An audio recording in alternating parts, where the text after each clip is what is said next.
Under ప్రొడక్షన్లో producers సినిమాలు మొదలు పెడదాం అనుకున్న ప్రొడ్యూసర్లు వచ్చి కూర్చొని దానికి ఒక రూట్ వేసుకోవాలి. లేకుంటే రేపు కుండకి అలాగో చిల్లులు పడ్డాయి, ఆ చిల్లులకి వెళ్ళి రేపు వాళ్ళకు అది ఎఫెక్టే.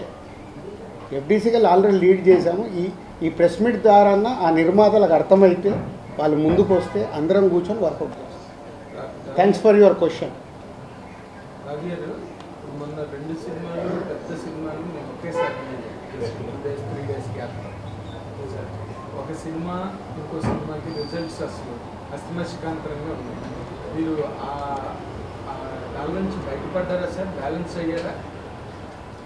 అంటే నేను ఇక్కడ సినిమా ఫీల్డ్లోకి వచ్చిన రోజు నేను 1 year బ్యాలెన్స్ షీట్ చూసుకుంటాను.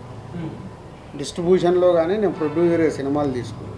January 1st నుంచి December 31 వరకు ఆ సంవత్సరం ఎన్ని సినిమాలు చేశాము, మా బ్యాలెన్స్ షీట్ ఎలా ఉందని ఒక్కొక్క సినిమా బేరీజ్ చేస్తే నేను నెక్స్ట్ సినిమాకి పని చేయలేను. డిస్ట్రిబ్యూషన్లో అన్ని సినిమాలు కొంటాం, ఒక ఫ్లాప్ పడిపోతుంది, చాలా డబ్బు పోతే నెక్స్ట్ డే ఫ్రైడే అయిన తర్వాత సాటర్డే నాకు ఎనర్జీ కావాలంటే ఆ నెక్స్ట్ ఇయర్ ఉన్న సినిమాలు బ్యాలెన్స్ ఉన్న సినిమాల మీద ఫోకస్ చేస్తాను. కాబట్టి దాంట్లోకి వెళ్ళి ఒక సక్సెస్ వచ్చినప్పుడు బ్యాలెన్స్ షీట్ చెక్ చేయాలి.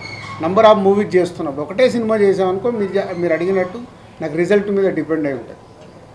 బ్యాలెన్స్ షీట్ చూసినప్పుడు ఆ ఇయర్ టోటల్ ఎన్ని సినిమాలు చేసాము, ఎంత నష్టమా లాభమా అక్కడే డిసైడ్ అవుతుంది. నో షాక్ ఉంటే నేను సాటర్డే మీ ముందుకు రాలేను కదా. రౌడీ జనార్దన, ఎల్లమ్మ 2 రెడీ అయిపోయి 2 ఆల్మోస్ట్ April Mayలో టేక్ ఆఫ్. విజయ్ గారు చెప్పలేదు ఇంతకుముందు.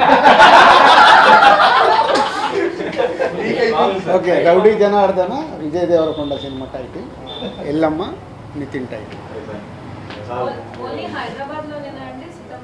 No everywhere, world wide. యుఎస్లో ఆల్సో బుకింగ్ ఇక్కడ 5 రోజుల ముందు హౌస్ఫుల్ అయ్యాయి. సో ఇప్పుడు ఇంకా ఫ్రైడే కాబట్టి ఇంకా 2 days ఉన్నాయి కదా, ఇప్పటికి బయట 60-70%లో ఉన్నాయి, రన్నింగ్లో ఫుల్ అయిపోతాను. మొన్న సంక్రాంతికి వస్తున్న సినిమాకి క్లోజ్ అయిపోయిన థియేటర్లు కూడా ఓపెన్ అయ్యే సినిమా గురించి విన్నాం. అయ్యాయి అంటే అది మళ్ళీ నా ఏరియా కాదండి, అది కింది వరకు ఎవరి దాళ్ళు అది డిస్ట్రిబ్యూటర్ చూస్తాడు, ఎక్కడ వేస్తున్నారేంటి మాకు ఇన్ఫర్మేషన్. Okay, thank you.